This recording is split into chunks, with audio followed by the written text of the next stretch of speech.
बिहार के मुख्यमंत्री नीतीश कुमार समृद्धि यात्रा पर निकले हुए हैं। इसी कड़ी में 28 जनवरी को वो दरभंगा आ रहे हैं, जिसको लेकर दरभंगा के जिला पदाधिकारी कौशल कुमार और वरीय पुलिस अधीक्षक जगुनाथ रेड्डी जला रेड्डी ने कार्यक्रम के तैयारी और सुरक्षा व्यवस्था को लेकर एक संयुक्त प्रेस वार्ता जिलाधिकारी के कार्यालय कक्ष में की। तो आइए सीधे चलें इस प्रेस वार्ता में। माननीय मुख्यमंत्री जी का आगमन समृद्धि यात्रा के क्रम में दरभंगा जिला में हो रहा है। माननीय मुख्यमंत्री जी 10:45 में दरभंगा एयरपोर्ट पर लैंड करेंगे। उसके पश्चात वहाँ पे सड़क मार्ग के द्वारा वो दरभंगा हमारा जो बस अड्डा है उसका जो नवनिर्माण शुरू हुआ है उसका अवलोकन करेंगे। आप सभी को पता है कि पिछले साल माननीय मुख्यमंत्री जी प्रगति यात्रा के क्रम में आए थे और कुल 11 योजनाओं की स्वीकृति दी गई थी, जिसमें दरभंगा बस अड्डा को अंतर्राज्यीय बस अड्डा बनाने का घोषणा की गई थी। उसी क्रम में 77 करोड़ का योजना सैंक्शन हुआ था नगर विकास आवास विभाग के द्वारा और उसकी कार्य प्रारंभ शुरू हो गई है, उसी का अवलोकन होगा। इसके अलावा जो अन्य योजनाएं जो प्रगति घोषणा की गई थी, जिसमें कि तीनों तालाब शहर के 3 तालाब के जोड़ने की योजना, उनके सौंदर्यीकरण की योजना, इसके अलावा अहिल्या स्थान कुशेश्वर स्थान मंदिर के जीर्णोद्धार की योजना, शहर में जो जाम लगता है उसके लिए जो एलिवेटेड कॉरिडोर बनाने की योजना, सोनार ओवरब्रिज की योजना, उसके बाद हम लोग का ये तो सोवन एक्टिव बाईपास था, ये कुशेश्वर स्थान बाईपास है। इन सभी योजनाओं का मॉडल वहाँ पर रखा जाएगा, उसका अवलोकन करेंगे और सभी पे कार्य प्रारंभ हो गई है। केवल कुशेश्वर बाईपास का भी निविदा निकाला गया है, जो कि अगले 15 दिनों में वो भी निष्पादन हो जाएगा और वो भी कार्य प्रारंभ हो जाएगा। तत्पश्चात माननीय मुख्यमंत्री जी के द्वारा वहाँ से जो दरभंगा हवाई अड्डा का नया टर्मिनल निर्माण हो रहा है उसका अवलोकन किया जाएगा। आप सबको बता दें कि दरभंगा हवाई अड्डा को अंतर्राष्ट्रीय हवाई अड्डा बनाने का संकल्प लिया गया है, जिसके तहत रनवे एक्सटेंशन जो भी वर्तमान में 3 किलोमीटर है तो बढ़ा के 4 किलोमीटर किया जाएगा। उसके लिए 90 एकड़ जमीन अधिग्रहण हम लोग कर रहे हैं। उसकी कुल लागत 290 करोड़ रुपया है और जमीन उसका अधिग्रहण की कार्रवाई पूरी हो चुकी है और किसानों को जो रैयतों को मुआवजे का भुगतान किया जा रहा है। और जो नया टर्मिनल निर्माण होगा, आप जानते हैं कि अभी दरभंगा हवाई अड्डा पे नाइट लैंडिंग की फैसिलिटी नहीं है और कैट टू लाइटिंग इंस्टॉल हो रहा है वहाँ पे और मार्च 2026 तक नाइट लैंडिंग भी प्रारंभ हो जाएगा, जिस कारण से वहाँ पे अभी जो सीमित समय में विमान का परिचालन होता है जो विमान का, उसमें बढ़ोतरी हो गया। वहाँ पे जो पैसेंजर्स आएंगे उनकी संख्या ही बढ़ेगी। उसी क्रम में अभी जो एयरपोर्ट टर्मिनल है काफ़ी छोटा है, करीब 3000 स्क्वायर फीट में है। जो नया टर्मिनल बन रहा है करीब 60,000 स्क्वायर फीट में रहेगा और बेहतर फैसिलिटी के साथ, वर्ल्ड क्लास फैसिलिटीज के साथ वहाँ पर रहेगा। तो पैसेंजर्स की संख्या जब बढ़ेगी तो उनको वहाँ पे अच्छा सहूलियत मिलेगा, अच्छी सुविधा मिलेगी। आपको हम बताते हुए हर्ष हो रहा है, मुझे हर्ष हो रहा है कि जो NH-27 के बगल में नया टर्मिनल बन रहा है और NH से लेकर टर्मिनल की कनेक्टिविटी की बात अभी पाइपलाइन में था, जिसे एक ट्रम्पेट इंटरचेंज के माध्यम से NHI के द्वारा बनाया जाएगा, टर्मिनल को जुड़ा जाएगा, जिससे NH-27 से डायरेक्टली टर्मिनल में घुसने की पैसेंजर चले जाएंगे, उन्हें कहीं भी रुकना नहीं पड़ेगा। ये योजना भी NHI द्वारा टेकअप किया जा रहा है, ये भी योजना जो जल्द प्रारंभ होगी। तो टर्मिनल का अवलोकन माननीय मुख्यमंत्री जी के द्वारा किया जाएगा। उसके बाद जो बिहार का जो पहला एक्सप्रेसवे है आमस दरभंगा एक्सप्रेसवे, जो बहुत तेज गति से बन रहा है, इसका जो एंड पॉइंट है आमस से शुरू होता है और एंड पॉइंट NH-27 पे दरभंगा में जुड़ेगा। तो उसके कैंप ऑफिस में वहाँ जाएंगे माननीय मुख्यमंत्री जी और उस योजना का निरीक्षण करेंगे।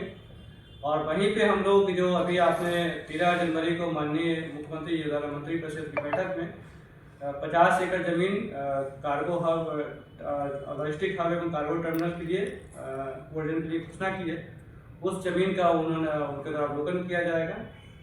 ये अवलोकन के बाद वो सड़क मार्ग के माध्यम से नागेंद्र शाह स्टेडियम आएंगे। वहाँ पे विभिन्न कल्याणकारी योजनाओं का स्टॉल्स है जिसका मुआयना उनके द्वारा किया जाएगा। वहाँ पे करीब 104 करोड़ की योजनाएं लागत से 50 योजनाओं का शिलान्यास और 32 करोड़ की लागत से 40 योजनाओं का उद्घाटन होगा और विभिन्न विभागों के स्टॉल्स का निरीक्षण होगा। हम लोग स्टॉल्स में जीविका जो कि महिला सशक्तिकरण का एक ज्वलंत उदाहरण है, उसका स्टॉल्स लगाया जाएगा। मुख्यमंत्री रोजगार योजना के तहत जो इतने लाभान्वित हुए हैं उनसे उनका स्टॉल्स रहेगा।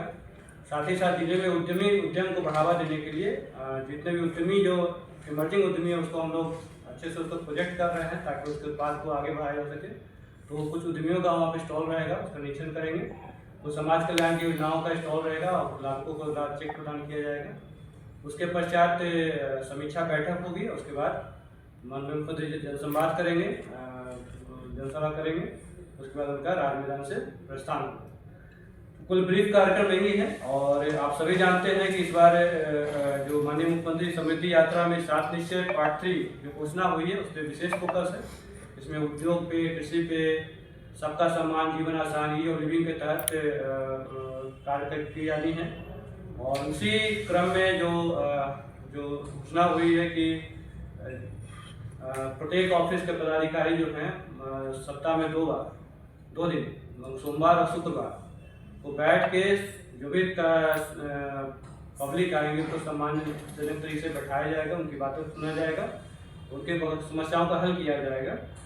जिसका हल होगा ऑन द स्पॉट किया जाएगा। जिसका हल में कुछ समय लग सकता है उसको नियमानुसार कार्रवाई की जाएगी। इसका पोर्टल डेवलप हुआ है कि एक आवेदक जो मंडे और फ्राइडे को हमारे ऑफिस में आएगा, हमारे ऑफिस में जिला के ऑफिस, अनुमंडल ऑफिस, प्रखंड, पंचायत, थाना सभी का अपना एक आईडी बना हुआ है। उस आईडी पे उसके आवेदन को डाला जाएगा, उस आवेदन को ट्रैक किया जाएगा।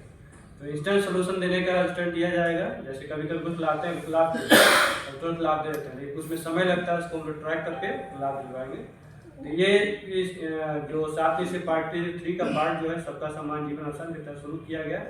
वैसे तो हम लोग यहाँ पे सप्ताह में हर दिन जो भी आते हैं उससे मिलते हैं, लेकिन 2 दिन स्पेशली जो कहा गया कि बैठने के लिए, ताकि कि ये पूरी तरह से प्रचारित रहे। 2 दिन सभी अधिकारी बैठते हैं और जनता 2 दिन में मैक्सिमम जनता है और अन्य दिनों में जो आते हैं उसको भी हम लोग मिलेंगे, तो इससे उनका आसान हो जाएगी। उसी क्रम में हम लोग अभी लास्ट 19 तारीख को जो पहला सोमवार को जो हुआ था ये इस घोषणा, उसका जो बैठक हुई थी उसमें कुल 167 ऑफिसर्स बैठे, जिसमें 1912 लोगों की समस्याओं को सुना गया, उसको पंजीकृत किया गया, उस पर आवश्यक कार्रवाई की जाएगी। उसके बाद अगले आने वाले सप्ताह में मंडे फ्राइडे 2 दिन हम लोग लगातार बैठेंगे। इसकी स्ट्रिक्ट मॉनिटरिंग होगी। थाना में भी बैठते हैं। ऐसे थाना में तो हम लोग शनिवार को तो अब तो अंचल में लोग शनिवार को भूमि विभाग के संबंधित बैठते ही हैं, लेकिन मंडे एंड फ्राइडे तो विशेष रूप से रहेगा। हम चाहेंगे, अब आपके माध्यम से हम चाहेंगे कि इस दोनों दिन का प्रचार काफ़ी अच्छे तरीके से हो, ताकि मैक्सिमम लोग जो है उनको तो बिल्कुल समय पता रहे कि यही 2 दिन में लोग बैठते हैं पदाधिकारी जाके वहाँ पे मिले, ताकि पदाधिकारियों की उपलब्धता उस दिन सुनिश्चित रहेगी, तो उनको कहीं भटकना नहीं पड़ेगा। तो कुल मिला के ये हमारा पीसी का उद्देश्य था। हम सभी लोग, जिला प्रशासन के लोग, मीडिया के लोग, सभी पब्लिक के समस्याओं को ठीक करने के लिए इम्पोर्टेंट स्टॉक होल्डर्स हैं। हम लोग साथ मिलकर काम करेंगे और पब्लिक समस्याओं को अच्छा संबंध दूर करने का प्रयास करेंगे। Thank you sir. मुख्यमंत्री देखिएगा तो हर पॉइंट पे पुलिस पदाधिकारी और हमारा सफाई और दंडाधिकारी रहेंगे, और हर जो भी प्लेसेस अभी डीएम साहब ने बताया वहाँ इंचार्ज डीएसपी रैंक ऑफिसर है। एयरपोर्ट हो गया, बस स्टैंड हो गया, फिर हमारा एयरपोर्ट टर्मिनल है, और आमस के का जो लास्ट पॉइंट है यहाँ पे ना जो स्टेडियम है, फिर राज मैदान है। हर जगह पे डीएसपी रैंक ऑफिसर इंचार्ज है, और उनके अंदर में पर्याप्त संख्या में इंस्पेक्टर दिया गया है, और सब इंस्पेक्टर्स हैं और सिपाही दिया गया है। और रूट लाइन में हमारे जो डीएसपी ट्रैफिक है उनके प्रभारी है, एसएचओ ट्रैफिक है, और हम लोग जहाँ जहाँ जरूरत आवश्यकता अनुसार बैरिकेडिंग लगा रहे हैं, टॉपरेट लगा रहे हैं। और ट्रैफिक का तो प्लान तो हम तो कल ही दे दिए थे। ये हम इनकम टैक्स से चौरा से जो आगे जाता है हमारा जो शामा रेजिडेंसी होते हुए गुमटी तक, उस रोड कल 3 घंटे के लिए बंद रहेगा। और हम लोग रिक्वेस्ट भी किए हैं और आपके माध्यम से, और अभी और एक बार रिक्वेस्ट करूँगा मैं कि जनता को कि अगर कोई उस साइड दिल्ली रोड पर अगर जाना है तो खजराबाद जो रोड जो है बस स्टैंड वो वाला रोड पकड़ ले, या दूसरा जैसे गौसा घाट वाला है उसको पकड़ सकते। दोनों होते हुए तो नहीं हो पाएंगे, बट एकमी चौक तो बाईपास है उसको यूज़ करें। ताकि कल जो प्रोग्राम है उसमें पब्लिक ज़्यादा आएंगे, बसेस आएंगे, गाड़ी आएंगे, तो सभी लोगों को प्रोग्राम का देखते हुए और ट्रैफिक को देखते हुए ये ट्रैफिक प्लान बनाया गया है। एम्बुलेंस वगैरह जो है सर, उसके लिए भी क्या कुछ चेंजिंग कर रहे हैं? एम्बुलेंस के लिए भी है, एम्बुलेंस की रिस्ट्रिक्शन नहीं हो तो पहले से ही